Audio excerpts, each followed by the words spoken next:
ஏன் என் வாழ்க்கையில் மட்டும் இவ்வளவு பிரச்சனை, ஏன் இவ்வளவு கஷ்டம், ஏன் நிம்மதியே இல்லாமல் வாழ்கிறேன் என்று புலம்புகிறீர்களா?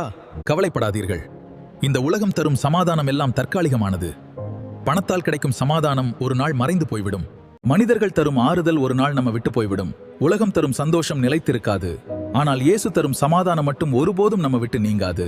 அவரே நம்முடைய சமாதானம். இயேசு உங்கள் வாழ்க்கையில் இருந்தால், உங்கள் குடும்பத்தில் இருந்தால், உங்கள் வீட்டில் இருந்தால், பிரச்சனைகள் மாறும், சண்டைகள் மாறும், கண்ணீர் மாறும்.